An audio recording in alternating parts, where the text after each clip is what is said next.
Mi mamá fallece cuando tengo 1 año 3 meses, entonces eso cambia las reglas del juego un poquito. Desde muy chiquita, podría decir que tenía depresión infantil, que muchas, no sé si las personas saben si existe o no existe, existe la depresión infantil.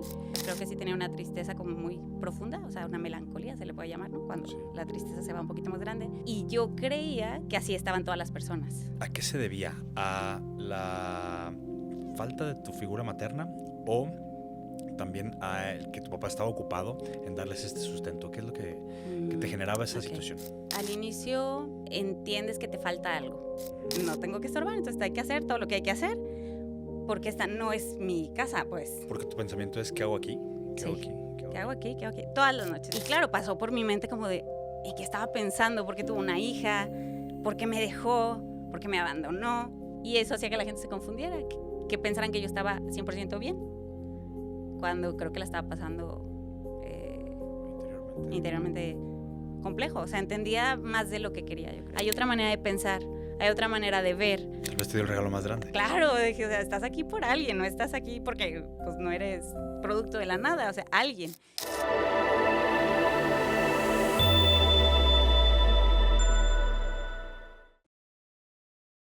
¿Qué tal, amigos? ¿Cómo están? Bienvenidos a una sesión más de Los Puentes que Cruzamos. Hoy quiero presentarles a Julia. Julia Elizabeth Rodríguez. Y aunque hoy su presencia transmite paz, inteligencia y fe, su historia no siempre fue así. Desde muy pequeña enfrentó la muerte de su madre. Creció en un entorno social complejo, cambiante, con pocos referentes emocionales, estables y con una sensación profunda de vacío. Sin embargo, lejos de rendirse, eligió otro camino. Eligió vivir, eligió estudiar, eligió construir. Eligió buscar la luz incluso cuando todo alrededor parecía nublado. Hoy Julia es una mujer brillante, con estudios en psicología, un MBA en recursos humanos y una carrera sólida en la empresa donde ha trabajado por 17 años. Pero más allá de su currículum, lo que importa es su profundidad, su forma de conectar con otros y su convicción en que el contexto sí transforma vidas. Su historia es un ejemplo de movilidad social real, una muestra de cambiar de entorno, aunque sea por un instante, puede ser suficiente para encender la chispa de un nuevo futuro. Julia, ¿cómo estás? Bienvenida. Muy bien, muchas gracias, Sergio. Gracias. Pues muy agradecida de estar aquí. Qué placer que estés por aquí. Gracias. Oye, Julia, antes de comenzar, quiero decirte algo. Quienes te conocen de verdad te describen con palabras que no se olvidan. Que donde otros ven errores, tú ves propósito. Donde otros se alejan, tú te acercas. Y que tu presencia cambia cosas. Que tu mirada hace sentir a las personas vistas. Y que tu corazón grande, congruente y generoso transforma sin imponer. Has ayudado en muchas ocasiones, incluso recogiendo una madre y su hija cuando intentaban huir de la violencia familiar. Aunque no supieras manejar. Eso no te detuvo. A ti lo que el amor es lo que te mueve. Porque cuando amas, lo haces con hechos. Otros hablan de cómo aprendieron a ordenar sus pensamientos, a cantar con el corazón y a leer con la mente abierta, simplemente por tenerte cerca. Todos coinciden, tu inteligencia es brillante, tu humildad desarmante y tu fe inspiradora. Así que gracias por estar aquí y permitirnos entrar un poco en este mundo tan único que llevas dentro. Ahora, Julia, quiero empezar preguntándote de tu infancia. ¿Qué tipo de entorno fue el que te tocó vivir cuando eras pequeña? Ok. Bueno, cuando me tocó un entorno único, creo yo. Mi mamá falleció cuando tengo 1 año 3 meses, entonces eso cambia las reglas del juego un poquito. Mi papá, que amo mucho, que ya falleció también, pero pues yo creo que está enfocado en trabajar, en tratar de darnos sustento, y de repente pues había un entorno como sin figuras de autoridad, vamos a decir, o de cuidado, no de autoridad. Nosotros éramos 3, después tuve varios hermanastros, hermanos, o sea, como que se iba armando ahí. Sí fue un entorno complicado, de mucha carencia, mucha carencia. Yo hoy lo veo y recuerdo que veía a mis primos así, que hoy los veo en situaciones que creo que de verdad eran complejas, pero bueno, tenían más cosas, ¿no? De todos los sentidos, no solamente cosas materiales, tenían pues más cuidados, tenían familia, podían comer, ¿no? Fue un entorno, yo creo que muy retador. Yo creo que ha sido lo más, es complicado, pero yo creo que lo más retador de toda mi vida haber sido literal mi infancia. Desde muy chiquita, yo creo que es un tema de conciencia personal, no sé, lo entendí hasta que estudié psicología. Sí. Si yo hoy lo veo hacia atrás, podría decir que tenía depresión infantil, que muchas, no sé si las personas saben si existe o no existe, existe la depresión infantil. Como una pregunta me acompañaba desde que tengo memoria, yo creo que son 4 años, ¿qué hago aquí? ¿Qué hago aquí? ¿Qué hago aquí? ¿Qué hago aquí? ¿Qué hago aquí? ¿Qué hago aquí? No encontraba mi lugar, yo creo que ese era un punto de quiebre. A los 7 años es la primera vez que me voy de mi casa, me voy, o sea, como me voy con una tía, o sea, tengo 2 tías que sustituyeron un poco el rol de mi mamá.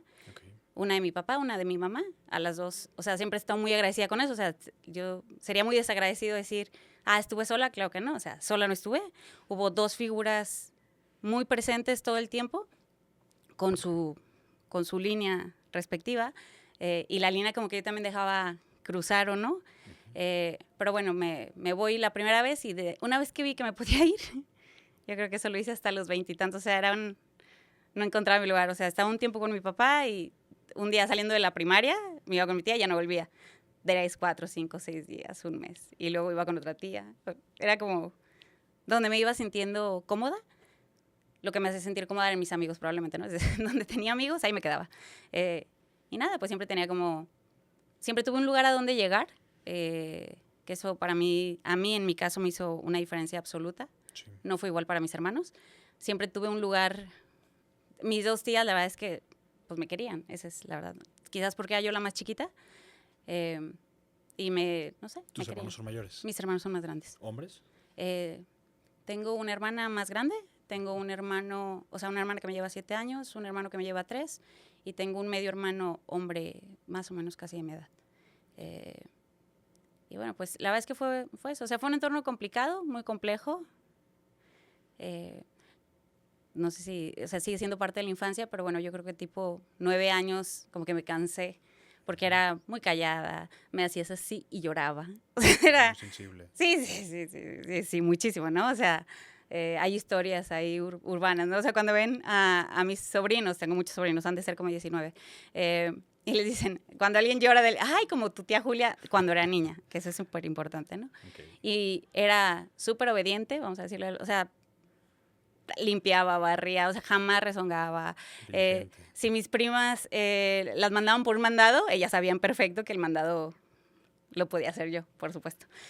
Si estábamos jugando Barbies, voy a inventarte cosas, era interesante tener una prima muy particular que decía, y tú eras la que no tenía cabeza, y yo, era como, o sea, como que algo que veía yo, sentía como, creo yo, o sea, ya interpretando, pues creo que sí tenía una tristeza como muy profunda, o sea, una melancolía se le puede llamar, ¿no? Cuando sí, la tristeza se va un poquito más grande.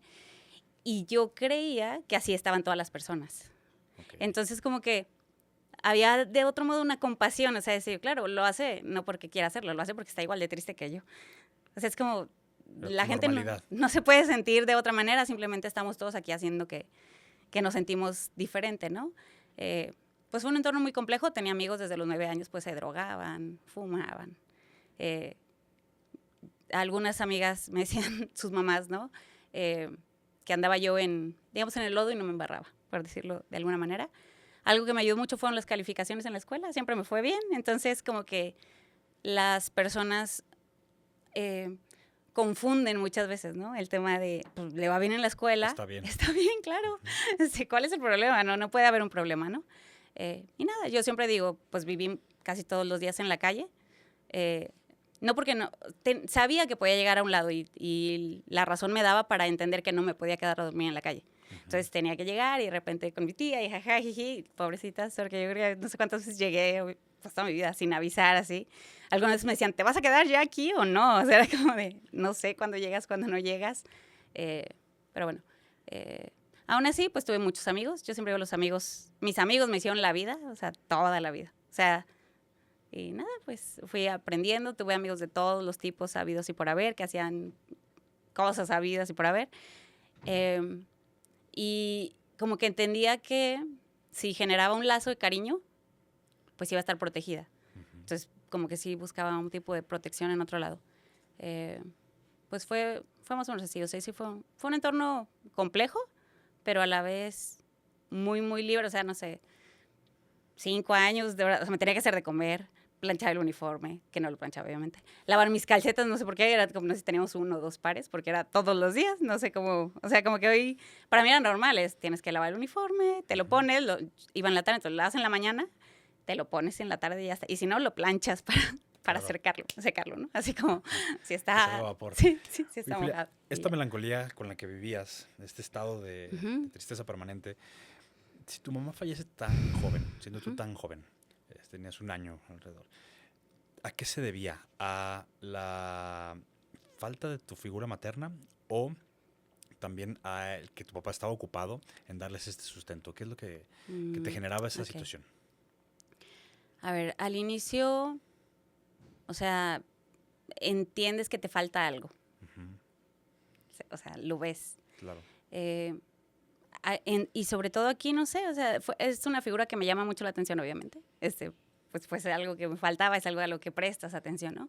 Sí. Eh, y es este tema como de un amor real, eh, el amor más grande del mundo, o sea, hay mucho alrededor de las mamás, Sí. que hoy lo veo y lo reconocí, entiendo que es mucho sacrificio, mucha entrega, cuidado, protección, que también claro, he querido ver y es real, pues hay otras mamás que dices, ay, o sea, como, pero al final, en general, o sea, se habla de, es quien te va a proteger, es el amor más grande, ¿no? Yo así lo Sí. veía, es como el amor de tu vida, eres el amor más de la vida de alguien, ¿no? Sí. Eh, Eres entonces, parte de su ser. sí, sí, sí. Alguien te ama muchísimo. Sí. Entonces, si no existe, era como, pues, ¿quién me ama? O sea, sí, ¿quién me va a amar así? Y bueno, al inicio lo quería, cuando era pequeña, pues no entendía todavía bien cómo estaba el show de la muerte, dónde están. Y bueno, pues si te dicen está en el cielo. Yo recuerdo que decía, si hubiera un rascacielos, ¿no? Puedo llegar. Ajá, claro, puedo llegar. Gracias a Dios nunca me subí en rascacielos, nunca me subí en avión porque no sé qué hubiera pasado. O sea, si te subes, ¿dónde está el cielo? Sí. ¿Dónde está? O sea, ya no está, ¿no? Yo creo que eso fue, o sea, podía estar en paz, pero luego estaban mis tías, ¿no? Entonces era como de, las veían con los niños y era, son tus hijos. Y era, sí, sí, sí, lo dicen, pero ¿no tenías 3? ¿No? Y de repente, o una, como y ella, y siempre era la misma historia, ¿no? Ah, no, es la de mi hermana o es la de mi hermano. Son mis hijos y Julia. Y Julia. Y entonces la respuesta de las otras personas, muy normal, natural, era, ay, ya, pobrecita, la que se quedó chiquita. Y yo, o sea, de verdad muy callada, muy respetuosa, pero pasaban no sé cuántas cosas era como, está bien, sí. No le pasa Pero eso fue, desapercibido eso a un niño. sí, no, De no, ninguna manera. no, no, Ok. no, no, no, no. Y yo creo que de ahí venía, o sea, era como, son cosas muy simples como Navidad me costaba mucho, o sea, como que podía estar bien en los niños, pero luego llega un punto en el que dices, aquí falta algo y falta mi papá también, no era solo algo, ¿no? Eh, eh, era alguien, o a veces, por ejemplo, yo podía estar en un lado, pero mis hermanos no. Éramos, o sea, no cabes, no sé cómo explicar, no es lo mismo. Pues, hoy lo agradezco muchísimo y que soy tía y que veo mis primos que se convirtieron en tíos. Sí. No, bueno, agradezco más a mis tías, digo, es complicadísimo, o sea, agarraron, o sea, no les tocaba, ¿no? No les tocaba y le entraron. Pero es súper complejo, creo que decir, voy a agarrar a estos niños también y los voy a algo. Entonces, yo trataba, bueno, en mi casa decíamos granjearse, así es como granjearte, pues. Ganarte. Hay una frase que en su momento que era esta de, pues al final entendía que no vivía en mi casa, ¿no? Y es, los muertos y el arremado los 3 días apestan. Entonces yo decía, fuck, o sea, es como no estorbar. Y ya, yo decía, no tengo que estorbar, entonces hay que hacer todo lo que hay que hacer, porque esta no es mi casa, pues. Porque tu pensamiento es, ¿qué hago aquí? ¿Qué hago Sí. aquí? ¿Qué hago aquí? ¿Qué hago aquí? Todas las noches. Yo creo que puede estar bien todo el día, pero llega a este punto en el de, ¿qué hago aquí? O sea, ¿qué estoy ¿Llegaste a haciendo aquí? pensar, literalmente llegaste a pensar que le estorbabas a alguien? Totalmente, toda la vida. Toda la vida, toda la vida, toda la vida. Cuando digo que tenía depresión, era parte de mí, gracias a Dios, pues ya no es parte, pero para mí era muy normal. Yo me quería morir, o sea, que eso creo que a veces es complejo, pero de verdad desde que tenía 5 años. O sea, era como, no era un ¿qué hago aquí en este lugar? ¿Qué hago aquí? O sea, es como un no poder, pero pues ahí estás, ¿no? Es como literal. Entonces, esa parte también tiene una parte muy importante porque ya un poco más grande, pensando en los talentos, leyendo un libro, me gusta mucho leer, leo un libro que se llama Maestría y pues habla, no sé, de Charles Darwin, de Beethoven, ¿no? Y entonces que lo hicieron desde chiquitos. Yo ¿qué hago desde chiquita? Yo pensar un chorro, sobrepensar todo. Digo, eso hago. Digo, ay, no puedo ser pensadora. Se me hizo como un talento no tan atractivo. Y dije, y siempre me he preguntado una pregunta, me persigue toda la vez. ¿Por qué? Claro que ese por qué pues me ha llevado a que me apasiona el tema del propósito, la felicidad, el amor, la plenitud, de entenderlo de otras maneras. O sea, para mí fue eso. O sea, creo que pues, había una tristeza profunda y guardada, mucho miedo a la soledad. Hoy puedo entender, si me preguntas por qué sentía esa tristeza, pues podemos decir que fue una herida de abandono. O sea, si bien tenía 1 año 3 meses, pues es una etapa en la que aún no te has despegado. No. Y de repente o sea, pues claro que no entiendes, pero es ¿qué pasó? Y hay una historia de fondo, o sea, en todas las historias la gente cuenta cosas, y bueno, mi mamá falleció de leucemia, lo cual pues es una enfermedad que pasa, no pasa nada hasta ahí, pero había una historia que los adultos contaban y era, sí, ya no quiso luchar, ¿no? Era, cabe mencionar que duró 16 años lo que vive las personas con leucemia, pero bueno, es como ya está muy cansada, ya no quería luchar, y claro, pasó por mi mente como de, ¿y qué estaba pensando? ¿Por qué tuvo una hija? ¿Por qué me dejó? ¿Por qué me abandonó? O sea, como en qué momento, si sabes que te vas a morir, tienes una hija. O sea, era como en qué estabas pensando, ¿no? Un poco como, pues pasa de todo, un enojo. Y ya, yo creo que llegó el punto en el que no podía más y tuve que hacerme una catarsis. Estudié un semestre de teatro y ya yo creo que fue solo para eso. O sea, me tocó hacer un monólogo y como que pude despedirme, ya tenía 17 años y dije, ya, o sea. Y entendí cuando empecé a aceptar que no tenía mamá. Todo cambió, o sea, porque pues era un imposible. O sea, era algo que quería tener, pero simplemente no hay modo, pues. Claro. Y también trataba de evaluar ver muchas cosas como de, bueno, al menos yo no tengo eso, ¿no? Algunos choquecillos que tienen las mamás con sus hijas. Que eso, claro. Sí, decía, mira. Y claro, yo valoraba mucho a mis tías, ¿no? Y claro, siempre era el ejemplo de, ¿por qué no eres como Julia? Y como yo, así de, soy más harta que nada, pero pues tengo que ganarme algo.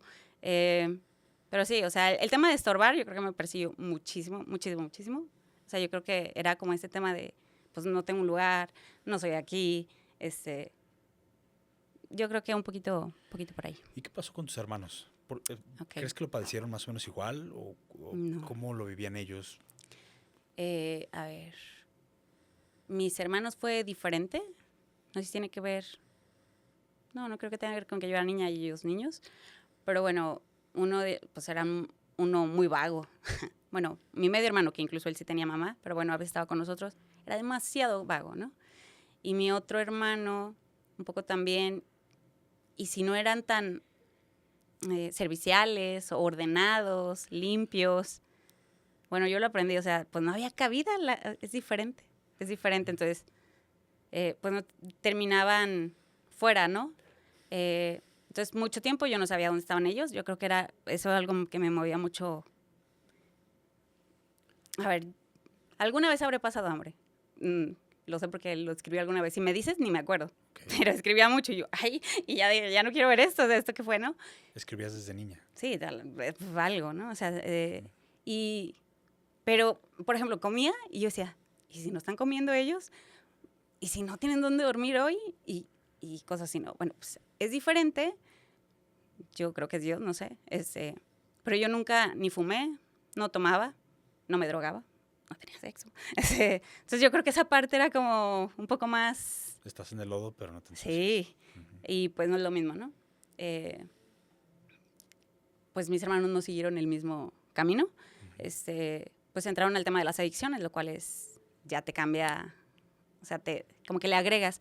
Yo no lo hacía, no porque no quisiera. Yo tenía muy claro que no podía hacerlo. Era como, no puedes, simplemente no puedes. Okay. No tienes red, no hay manera. O sea, tú no puedes hacerlo. Sí. Tenía amigos que de todo, ¿no? De todo hacían. Pero yo decía, claro, está su mamá, está su papá. O sea, alguien está atrás de ellos queriéndolo sacar, Y yo decía...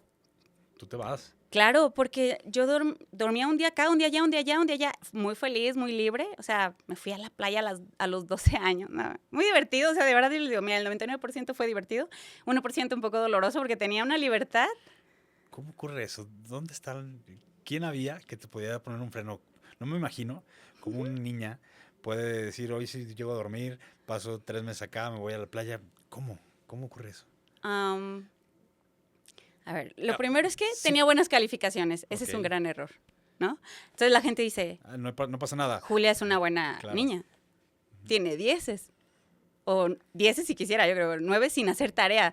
Hay un mito en mi casa que nunca estudié y que nunca hice tareas. Eso que a mi sobrino le digo, claro, que no te creas, le digo, si hacía tareas. ¿A qué horas yo? Yo hacía tareas. Creo que las hacía en el salón. O sea, como que era de... y ya está, era como me quería desocupar, que era muy, muy callejera, muy callejera, muy callejera, muy callejera. Era donde me sentía en un lugar. Pertenecías a algún Sí, lugar. llegaba a otro lugar y ay, ya me acordé que aquí no es, pero lo agradecía. Pues a ver, si tienes una tía y otra tía y tu papá, si no estás con una tía, la otra tía dice, está Asume. acá o acá. Pero no se hablan entre No ellos. se hablan. Y mi papá nunca hablaba. O sea, no, o sea, mi papá asumía. Era un tema de... Yo creo que mi papá en su... Como que él tenía un entorno complejo y él como que... hoy lo veo diferente. Yo creo que en su obra están mejor allá que acá. Sí. Y, por ejemplo, me veía y me preguntaba por mis hermanos, ¿no? Entonces, aunque yo era la más chica, pues siempre fui como la más grande. La Y las responsable. personas pensaban que yo era grande. Desde 7 años, no sé, una cosa muy extraña. Me trataban como un adulto, me preguntaban cosas. Claro, yo me sentía, veía muchas cosas. Desde los 10 años dije, voy a ser psicóloga porque yo entendía los problemas de las personas, según yo. Y nada, pues me trataban como un adulto. Era como, Julia sabe, Julia es buena, Julia tiene conciencia, Julia es chalala. Julia todo lo puede. Julia todo lo puede. Todo lo soporta. Todo. Ujú. Me la creí un poco también. Entonces, digamos, la Barbie sin mano era un tema de, a mí no me pasa nada, yo puedo jugar con la Barbie sin mano. ¿Y quién va a ser la sirvienta? Yo voy a ser la sirvienta. Pero de verdad era como un tema de, o sea, en un momento mis amigos, que eran muy vagos y quizás no eran mis amigos, eran unos niños con muchos problemas. Insisto, hoy lo veo, o sea, y lo veía. Decía yo, les falta igual de amor que a mí, nomás que ellos sí tienen, pues mi mamá está muerta, la Dios, aquí están, ¿no? Claro. ¿Y cómo te lo explicas? Pero hoy los veo y entiendo que al final todos somos niños y demás, pero bueno, que te hacían un poquito más de bullying, ¿no? Y algunas de mis primas, bueno, de que su casa no salir por del trauma, ¿no? Y a mí lo intentaban que motorratona por las orejas. Y yo, que popotitos, porque a mí como que lo intentaban. Un día me regalaron un bote de avena con tierra y una rata dentro. Y era de, gracias. Es que No hay ofensa. había algo como, mi percepción era, tengo tanto como problema, sentía que eran problemas reales. Ujú. Entonces lo demás me parecía simple. Y nada, pues era como, yo puedo con eso, sí, no pasa nada. Es decir, yo lo hago, yo esto, yo lo otro, yo... Como que sentía que otras personas no aguantarían lo que yo podía aguantar, aunque las personas tenían la percepción de mí de que era sensible. Siguiente, sí. Me tocó estar en el, o sea, gracias a Dios, yo creo que también, tampoco es que no hubiera estructura, yo no sé cómo llegamos, mis tíos estaban en el pentatlón, Ujú. eran oficiales y demás, entonces me metí a los 5 años y eso me dio cierta estructura, ¿no? Los domingos íbamos, hacíamos y demás, es para personas, obviamente no es para personas de recursos, aunque hay varios, y...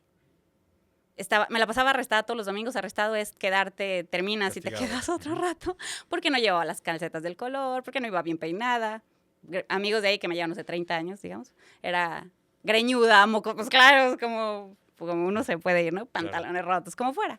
Pero eso me dio como estructura, o sea, un poquito más de carácter, porque ahí eres Rodríguez, Ujú. y aunque tengas 5 años, eres alguien, ¿no? Que era lo que yo necesitaba, como de, no soy tan pobrecita, o sea, no estoy tan, o sea, no soy tan frágil, o sea, como entiendo todo, nada más que entiendo que estoy chiquita. Sí. Y decían, debo crecer y ya, pero entiendo que ahorita no hay más que hacer, te callas, te aguantas y ya está.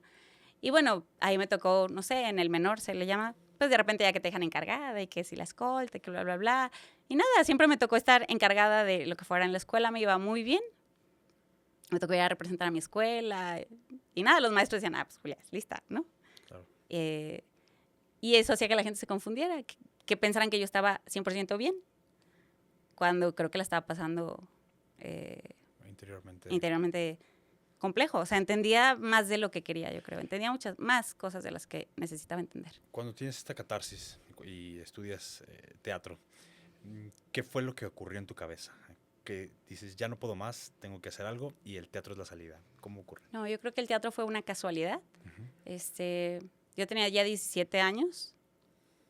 Ya habían pasado muchas cosas. O sea, son 17 años. Yo creo que ya estaba ya en una etapa donde me podía, yo voy a decir la palabra defender. Ya me había tocado vivir cosas muy complejas. Ya era mucho más valiente. Es decir, esto, sí, no. O sea, desde los 9, 12 años, 15 años, estaba dispuesta a, si era necesario, a llegar a las últimas consecuencias para defenderme o defender a mi gente. Sí. A lo que fuera. O sea, entendí que... Formaste ese carácter. Sí, pero siempre, o sea, yo justo creo que un carácter fuerte, es decir, no te voy a gritar, no te va a nada, pero no voy a, o sea, habían pasado demasiadas cosas que dices, no puedo, o sea, no, o sea, como que te cansas, dices, no se puede. Entonces, a los 17 me toca ahí, teatro, nos hacen hacer un monólogo, era abril, el monólogo se presentaba en junio, y nada, llegué y literal vomité, y el monólogo se llamaba 10 de mayo, y así como, y lo quise decir, y no podía, y luego nos hacen un ensayo, y no podía, o sea, lloraba, cuando lloro, no sé si todos, porque no pueden ni hablar, ¿no? Y me decía, dilo berreando, no podía, entonces lo ensayé, donde tenía que llorar, lloraba, donde tenía que reír, reía, donde tenía que enojarme, me enojaba, y eso, o sea, yo creo que lo repetí tantas veces que me tocó como de regalo de cumpleaños. Me iba a festejar mis 17 años y en la mañana me tocaba la presentación del monólogo. Entonces, tras el monólogo, mis amigos chillaban porque pues decían otras cosas, no solo mi mamá. Sí. Y todo así, como es cierto. Y yo, claro que no, esto no es verdad. O sea, es un monólogo, o sea, por Dios, es esto. Exacto. O sea, estoy actuando. No, okay. No sé, claro que no, era una biografía ahí entera, ¿no? Me ayudó mucho porque pues me despedí de mi mamá. O sea, era un tema como de, ay, ya no te puedo llorar, o sea, ya no puedo. No podía, ya no quería. Y se llamaba 10 de mayo porque eran pues fechas complicadas, ¿no? Y decía, ¿de qué sirve? Que muchas personas lo hacen, pero no se lo quiero celebrar a un pedazo de tierra. Es como, no entiendo ni a quién, ni te conocí, ni me conoces, ni me conociste. Ya está, o sea, como darle la vuelta, ¿no? Al estar, o sea, a ver, de niños y los entornos son complejos. Hubo entornos complejos, ¿no? De abuso personal, de abuso. Luego uno convierte estándares, como dices, bueno, a mí no me pasó eso, pero le pasó al de al lado, dice, entonces a mí me fue mejor porque claro. Pues no me pasó eso, entonces yo no estoy tan mal. Sí. Entonces, bueno, pues ahí había algo, entonces yo le decía algo así como, ¿dónde estabas cuando te necesitaba? He pasado la noche más compleja de mi vida y no estabas, era como, ¿dónde estabas, no? ¿Y por qué me dejaste en este mundo? Como que se me hacía más feo el mundo, como decir, como que estabas, de verdad era algo que decían, ¿qué estaba pensando? ¿Por qué dejas a una persona, a una niña, a una bebé, en un mundo tan simpático, en una situación tan simpática? Como que decía yo, que poco sentido de algo. Por como te toca ver el contexto, dices, a ver, el mundo es así, así, pues es lo que ves, es lo que conoces, dices, el mundo está medio chistosón. Y después dije, ¿para quién era eso? Dije, para ella o para mi papá. O sea, fue una parte muy interesante, porque dije, el que estaba aquí era mi papá. O sea, ella estaba muerta. Sí. Y como que también entendí ahí, bueno, pues también pasó bueno, no sé si es normal, pero a ver, yo a mi papá pues era mi papá, era la única persona con la que me sentía segura. O sea, cuando él estaba, era como, yo podía descansar. Salvo, bajar la guardia. Sí.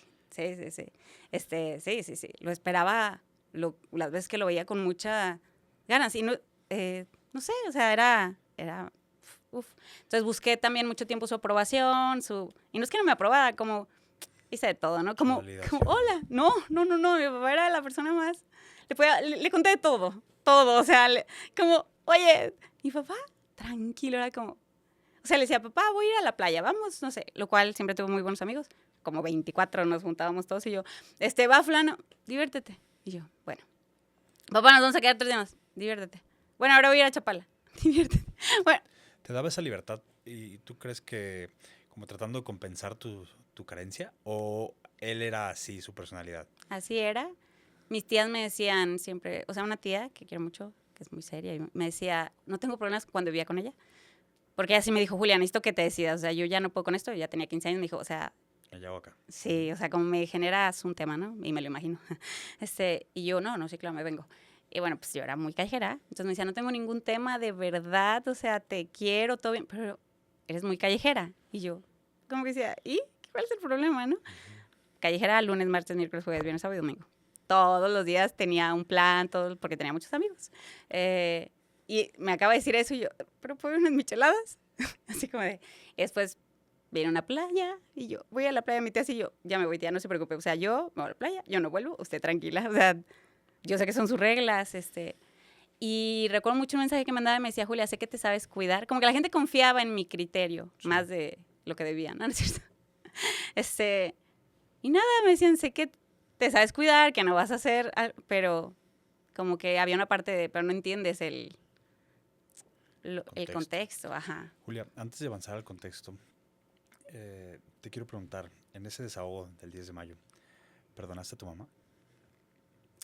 Yo creo que, según yo, la olvidé y la anulé, según yo. Dije, ya, o sea, me fui con la finta de no existió y no tienes eso y no pasa nada. Y eso, claro, me sirvió por un momento de mi vida para soltarlo, claro, sí. Pero me fui con esa finta mucho rato, porque al decir no existió, ya está. No pasó. No me amaba y ya está, o sea, no pudimos amarnos. Y no pasa nada. Pues ya, así me privé de eso. Y hace 2 años, bueno, no, yo creo que con mi mamá hace 4, cambié la narrativa apenas, o sea, 17, pasaron otros, muy chistoso, otros 17 años. Sí. Eso en psicoanálisis sí se interpretaría. 17 años, y tuve otra visión del mundo, de la vida, y yo creo que ahí hice las paces. Y después de eso tuve la oportunidad tuve una experiencia yo creo que una experiencia que me cambió la vida. A los 34, 17 años después, estaba en el cerro, caminando, me encanta el cerro, con el perro, y estaba una nube, una luz, ya era otra persona, ya era más fuerte, ya andaba de lugar en lugar, ya era otra persona más estable, ¿no? Sí. Y estaba ahí disfrutando de todo eso y viendo cuánto me gustaba la vida y lo bonita que era la vida, y de repente dije, estás aquí porque alguien te dio la vida, o sea, no. Y en vez de pensar que el mundo era feo, dije, pues a la menos sabía que valía la pena vivir, o sea, que el viaje vale la pena, pues, ¿no? O sea, es un regalo en realidad. Y ya fue como que dije, a la menos sí me amaba, maybe, o sea, quizás sí, quizás. Tal vez te dio el regalo más grande. Claro, dije, o sea, estás aquí por alguien, no estás aquí porque, pues, no eres producto de la nada, o sea, alguien. Y luego también dije, y además sabía que se le iba la vida en eso, literal, o sea, ella no podía si quería vivir más, pero sabía que se le iba la vida, ¿no? No sé si lo planeó o no, pero pudo haber hecho cualquier otra cosa y pues simplemente lo hizo, ¿no? Así fue. Después tuve la oportunidad de ir a un retiro espiritual. Ahí pasaron muchas cosas, pero en eso hubo una situación muy extraña. Llegó una persona, se acercó de la nada. Me dijo, ¿puedo hablar contigo? Y yo, no, estoy divorciada. Entonces, pues era un retiro espiritual y bueno, eso ya me lo habían dejado claro que eso era un tema, ¿no? Yo, ay, no quiero que me digan el sermón. ¿Estás divorciada? O sea, esta parte no traía ganas, claro, aunque sabía que ese era el tema que tenía que arreglar, que si la unión libre, que si demás. Y yo, sí, ¿qué me quieres decir? Y me dice, tengo un mensaje de tu mamá. Y yo, ¿what? Y yo, a ver, no. Este tema está cerrado, enterrado, ¿de qué estamos hablando? Y me dijo algo, una persona desconocida. Desconocida. Y me dijo, me dice 2 cosas. 1, que sí te ama y que no te abandonó. Claro que fue como, iba una persona conmigo tratando de hablar, le digo, es que me puedo haber hecho lo que fuera, que te sigue amando y que aquí está contigo o algo, ¿no? Pero era como muy puntual. Muy puntual. Eso me hizo pensar un montón de cosas. En ese retiro creo que sané una parte que fue al tenerle que compartir a la persona que iba conmigo, como de, ¿qué pasó? Y le dije, ay, nunca me he sentido amada. O sea, como yo iba por un tema y de repente dije, o sea, fue como, porque le dije, bueno, es que mi mamá, y entonces, Y le dije, no me he sentido mal. Entonces me pregunta por mi ex esposo. Me dice, ¿y fulanito? Y yo, no. Así, no, o sea, sí me quería, pero no. Yo tenía una pareja en ese momento. Y yo, no, él sí no me ama. Estoy segura. Estoy segura que no. Pero muy no pasa nada, pues así es la vida, es lo que me tocó. A mí no me toca eso. A otros les toca otra cosa. Y a mí eso, pues eso no es para mí y ya está, no pasa nada, ¿no? Le decía, a ver, me he sentido con mucha libertad, muy respetada, muy, muy respetada en realidad. O sea, la gente, los adultos me han dado mi lugar. Claro. Sí. Y yo, pero amada, así que yo diga, un abrazo que me hayan dado, pues no. Un cariño, pues no, tampoco. Le digo, así sentarme, no sé, en la cama, pues no, o sea, eso no pasó y bueno, pues era un retiro espiritual y bueno, pues llegué acá con Dios y dije, ay, oye, tampoco lo he sentido mucho, o sea, entiendo que has estado conmigo, que me has cuidado, que me has dejado elegir, pero no siento amor. Y bueno, eso fue un parteaguas, ¿no? Pedí tanto que... Te lo mandó a decir. Que me mandó amor. O sea, fue como, o sea, me cambió el show, pero bueno. Claro, ahora vamos cambiando de show. Me hablaste de los contextos y tú entras a trabajar en este lugar donde llevas 17 años y entras en el puesto más bajo. Estás en recepción y listo. Y cuando tuvimos oportunidad de platicar me dijiste, yo empiezo a ver lo que los clientes ahí tienen. Y los clientes tienen aspiraciones, se van de vacaciones, se cuidan, etcétera, etcétera. Tienen un entorno diferente. Cuando te pregunto, ¿por qué te dedicas a los recursos humanos? ¿Qué es lo que ves ahí? Me hablas de tu fascinación, de que todo puede ocurrir desde la empresa, porque cambia el contexto. Háblame un poquito de eso. Bueno, pues yo empiezo ahí en recepción, estaba estudiando psicología, me había salido de la escuela por temas económicos, no tenía cómo pagarla, y pagarla, yo soy UDG, no es pagarla. No tenía para el ciber, ni las copias, ni el camión. Y dije, ya se acabó, Julia, o sea... Sí, cuando tienes para ir ya. Sí, sí. O sea, no podía hacer las tareas, y dije, esto no va a funcionar, y bueno, tenía 20 pesos, dije, ¿qué hago? Agarré esos 20 pesos, me los dio mi papá. Supe que al dármelos, él no iba a... Dije, son los únicos 20 pesos que tiene, porque nunca me había dado 20 pesos. Okay. Y yo dije, esto no tiene más, estoy segura. Teníamos una relación... donde siempre me dio dinero, ¿no? Intentaba como ahí algo, aunque para que yo pudiera organizarme. Claro. Entonces voy y lo que hice fue pedir mi licencia, ¿no? O sea, como, llorando ahí en la secretaría, yo, ¿me da una licencia, por favor? Y me decía la secretaria, no pasa nada, mija, vas a volver. Y yo, sí, voy a volver. Entonces, bueno, pues en ese inter me meto a trabajar, entro a Vivo 47 y yo decía, mientras estudio, mientras termino la escuela, y ya, pues primero a mí no me gustaban las empresas, o sea, yo decía, no, empresas no, soy psicóloga, pues me imaginaba salud clínica, educación especial, neuro, me encanta, pero laboral yo decía, esos que se vayan los de otra carrera, ¿no? O sea, si quieres hacer eso, ¿por qué estudias psicología? Era como, hasta estaba un poco enojada con el asunto. Sí, yo no sé qué hacen. Se van dando las oportunidades, a mí me gustaba la empresa, yo no sabía, me empezó a gustar, pues, tenía estructura, de repente tenía un muy buen líder, o sea, la verdad, un coordinador chavito, pero yo decía, wow, qué bueno es, yo quiero hacer lo que él hace, él era administrativo, o sea, ni al caso que yo quisiera hacer eso, yo veía a la de caja o al de caja, y yo decía, yo quiero hacer lo que él hace, y nada, era algo, los veía más felices, ¿no? Empiezo a crecer, siempre como de, nomás mientras estudio, no pasa nada, pero la empresa me gustaba, descubrí el tema de la misión, la visión, los valores. Un valor era así como que hacía match perfecto con algo que me gustaba mucho. ¿Qué valor era? Le llamaban optimismo, porque pues han cambiado, pero cuando lo leyeron, era como la última de las libertades humanas es la capacidad interior de decidir, que es de Viktor Frankl, ¿no? O sea, habían hecho referencia a eso, y bueno, pues en ese momento me encantaba el existencialismo y Viktor Frankl, y el hombre en busca de sentido, y yo, wow, no puede ser, ¿no? Era como, esto tiene sentido. Y ya, y lo que yo empecé a ver en mí, para empezar, me dio estructura. Tenía un ingreso...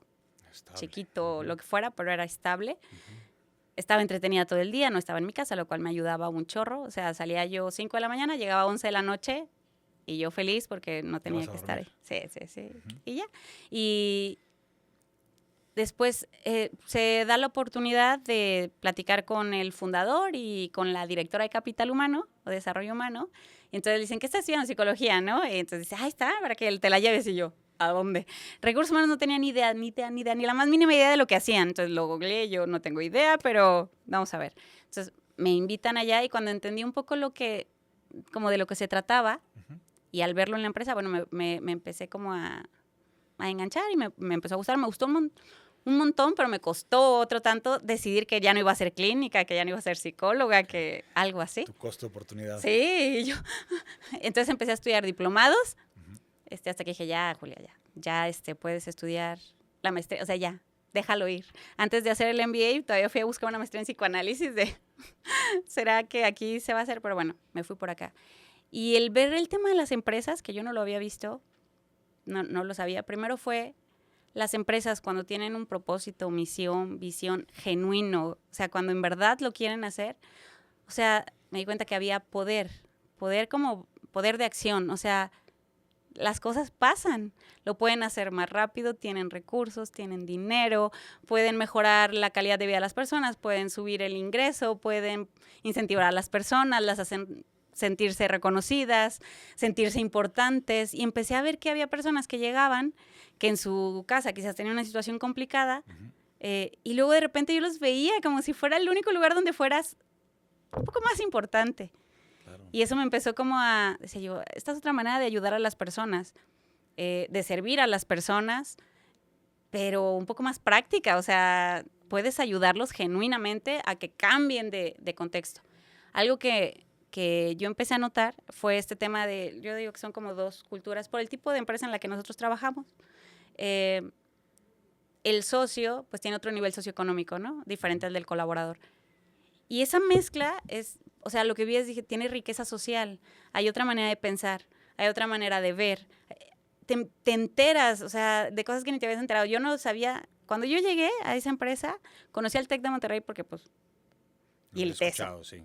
Y ya. O sea, ni siquiera sabía, no entendía cómo funcionaba la educación privada, nada. O sea, Harvard era como... O sea, eso era como de películas, sí, sé que existe algo así, pero está muy, muy lejano. Luego alguien te lo empieza a acercar y dices, ¿cómo? O sea, hay formación y... No sé, o sea, fue algo que a mí en lo personal me cambió. A mí, genuinamente, lo que más me cambió, que esto va a ser como un poco diferente, eran las personas que dirigían la empresa. Había...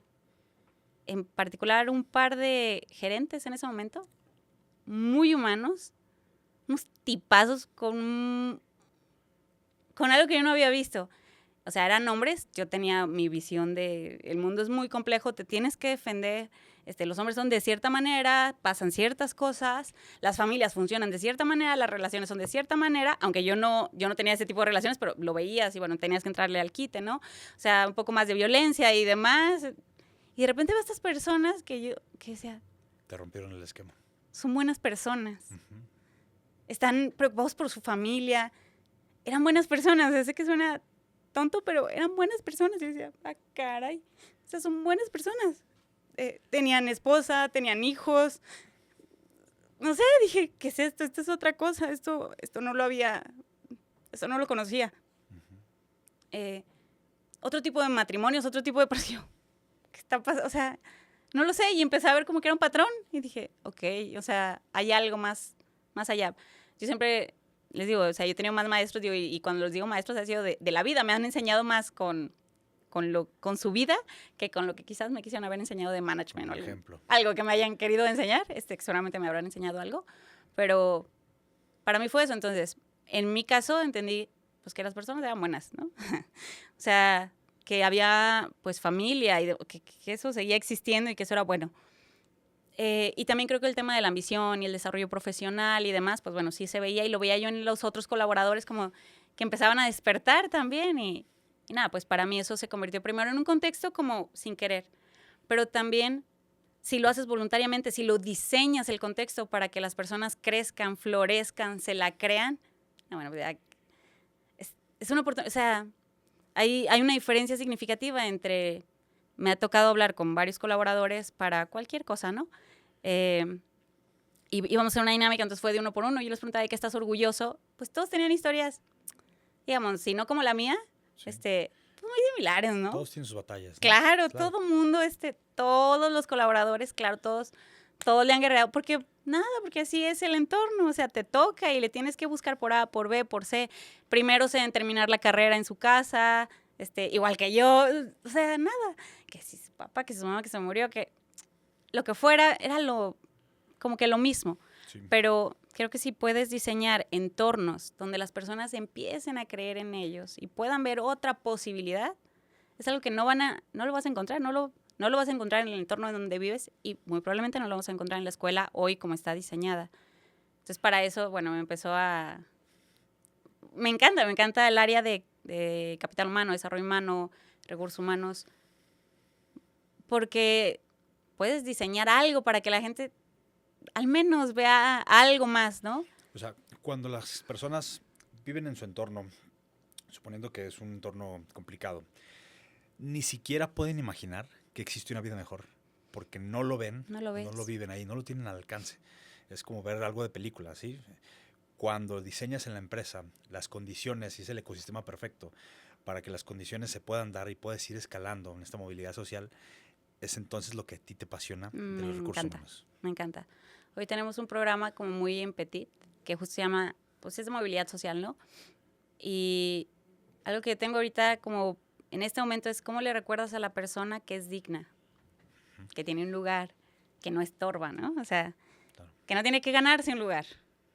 O sea, que tiene un lugar y ya está. Que es importante. Que es importante, o sea, sí, que puede hacer algo más, ¿no? Que hay un camino, que hay una línea, que hay una ruta, pues, y que no está solo y que la puede caminar. Eso, como en el 1 a 1, y a veces, claro, eso no está relacionado probablemente con la productividad o algo, pero está relacionado con las personas. Y bueno. ¿Qué detiene a las personas cuando ya cambiaron de contexto y ya ven una posibilidad de una vida mejor que ni siquiera habían imaginado? ¿Y luego qué los detienen a ir a perseguirlo, a ir por ello? ¿Qué los detiene? A ver, me encanta hacer teorías, pero bueno. A ver, creo que muchas teorías, porque me encanta leer, me encanta aprender mucho, parten de, haz una meta, ¿no? Ambiciones, metas, planes, lo que tú quieras. Entonces, tú haces tus metas, pero mi punto y algo que, claro, para llegar a ese punto ya tuviste que haber visto un poquito más, ¿no? Pero, yo digo, ¿desde dónde estás haciendo esa meta? Esa meta está diseñada desde la persona que eres y vas a aspirar a lo que crees más o menos que puedes llegar, ¿no? Entonces, primero tendrías que cambiarle un poco sus creencias. Hay una palabra que me encantó, que leías mucho, pero que es la palabra meme. No todos conocen, es un meme. Bueno, la palabra meme son creencias culturales, nomás que hoy lo usamos para los memes, ¿no? Claro. Son creencias que tienes, son memes, que pueden o no ser reales. Son programadas, ya las tienes. Ahí las tienes. Entonces, pues, ¿qué te detiene? Pues que una cosa es que tú diseñes y tengas una meta y la otra es que creas que es posible y la otra es que sientas que te lo mereces. Y no, este tema de sí y decreta y demás, si no lo sientes, si tú no te sientes digno, si no has entendido qué hay acá, yo creo que la disonancia y la separación que existen no te deja, simplemente es como, no estamos conectados. Entonces, ¿qué creo que sucede? Si la persona no se siente digna, no ha encontrado su dignidad, se puede mover por miedo o por amor. En resumen, como simple, ¿no? Lo ideal es muévete por amor, por crear.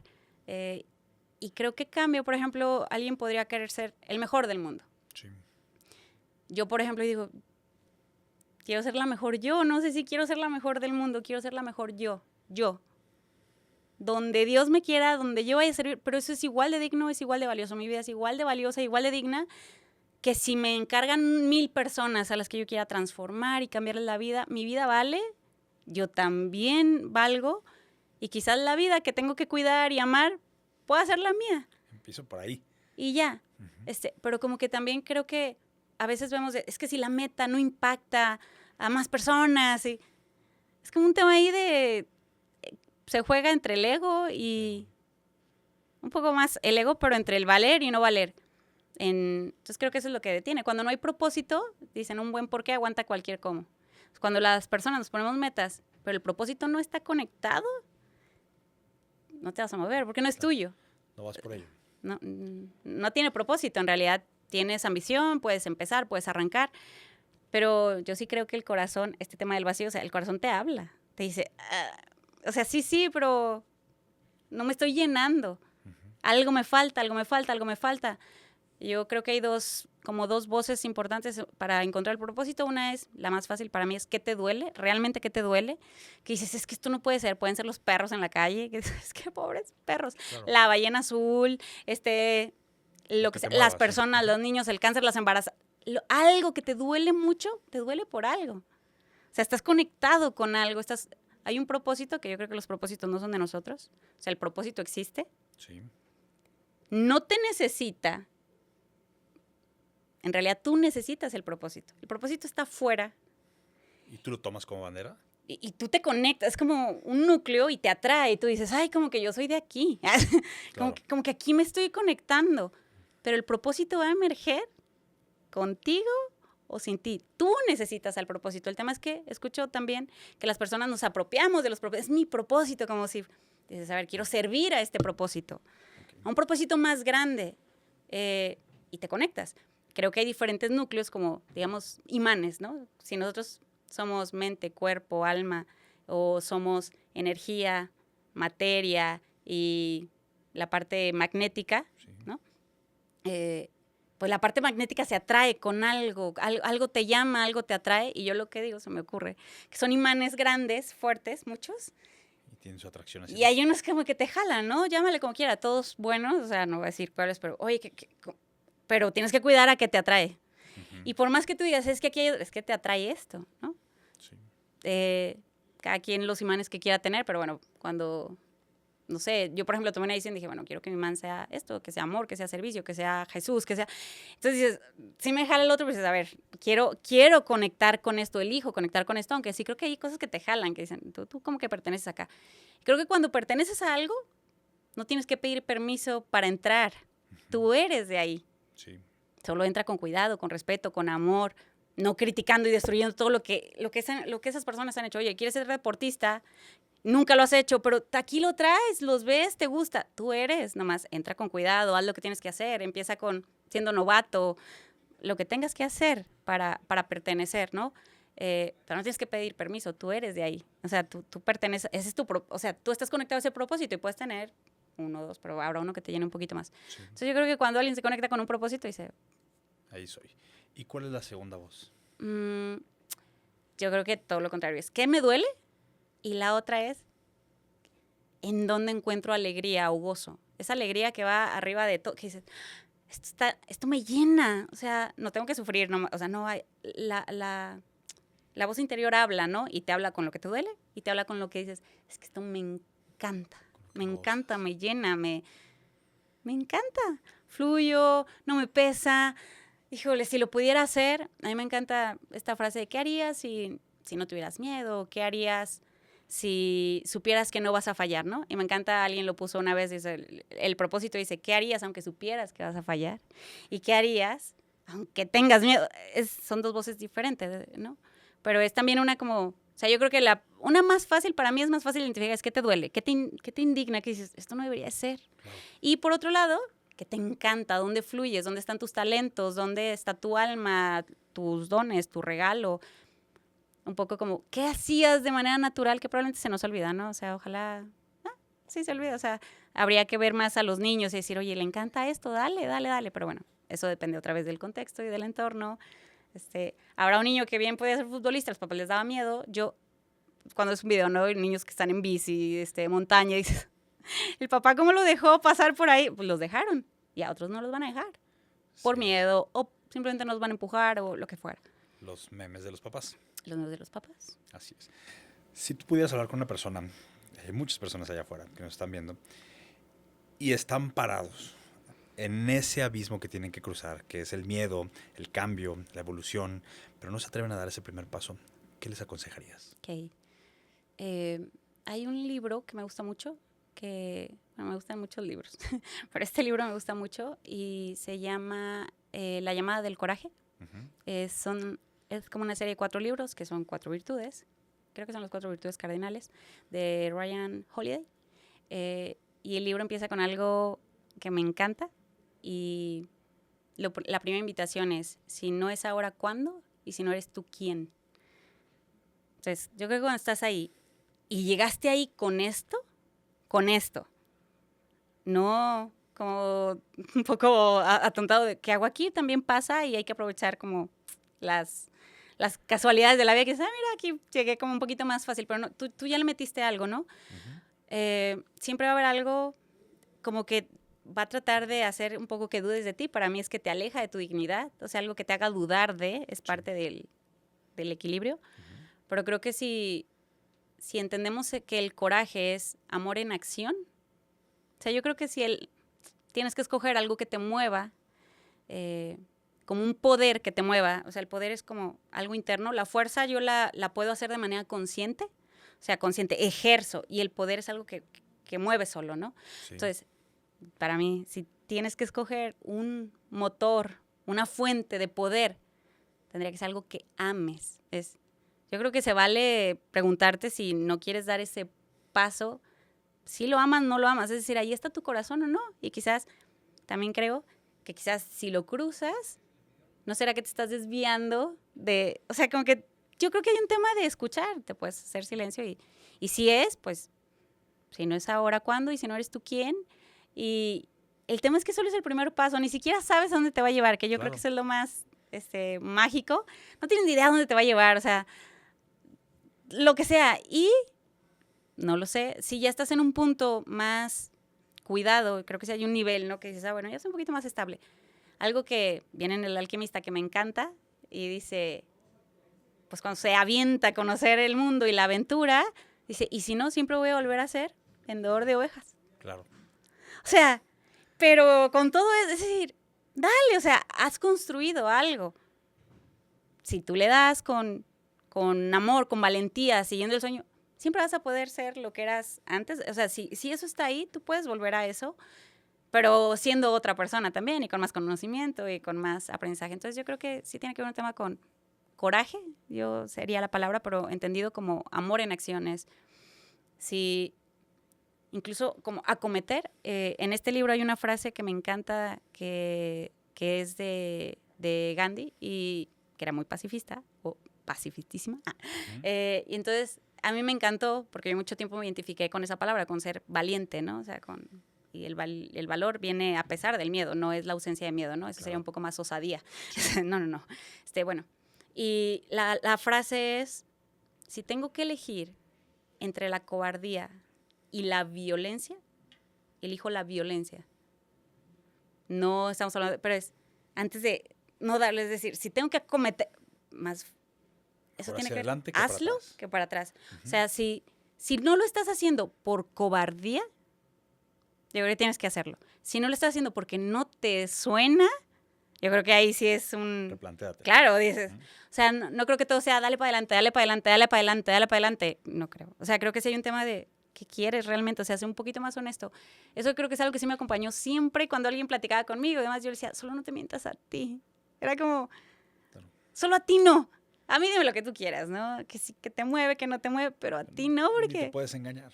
No, sí podemos, ¿no? Pero sí. Es como lo más sincero que puedas hacer contigo, con tus verdaderos motivos, con tus verdaderas emociones, porque si le pones nombre a lo que estás sintiendo, te vas a poder hacer cargo de... no disfraces las cosas. Yo creo que si las disfrazamos de repente, y tú ponle nombre y di, ay, mi tema es este. Cual sea que sea tu tema. O sea, tengo este tema. Tal cual como lo hacen en AA, es decir, reconócelo y este es mi tema. Sí, estoy buscando aprobación, tengo mucha soberbia, este es mi pie bajito. Me encanta la etapa tal, yo lo veo en el tema del enamoramiento y la fidelidad. Y dices, se vale reconocer, híjoles, esto es lo mío, esto me genera un tema. Sí. Entonces, si tú eres consciente de que te genera un tema, no te pongas en ocasión. Pero si no te haces consciente, vas a decir, no, hombre, yo soy... Y siempre lo evades. Claro, y te pones en ocasión. Entonces, yo creo que si alguien quisiera dar el paso, pues sería, pues, darlo con conciencia, pero con coraje. O sea, siempre vas a poder volver a donde estabas. Si no te gusta el puente, construís otro camino. Son decisiones. Esa parte creo que la entendí muy chiquita, decía yo, voy a dar un paso para adelante. Y otra decisión es, voy a dar uno para atrás. Y luego uno para acá. Y uno para allá. Se vale. Se vale, es tu vida, ¿no? Fantástico. Julia, muchísimas gracias por compartirnos tu experiencia. Sé que no es fácil. Te escucho y me pone la piel chinita, llegan emociones, pero es valioso. Es valioso para todos los demás que lo escuchamos. Valioso a ti que lo viviste. Y gracias por compartirlo. Muchas gracias, Sergio. Gracias. Si este episodio dejó algo que resuena en tu interior, si despertó en ti la certeza de que tu momento de cruzar no puede esperar más, entonces te invito a dar ese primer paso. Suscríbete al podcast, califícalo con 5 estrellas para que juntos llevemos este mensaje a más personas.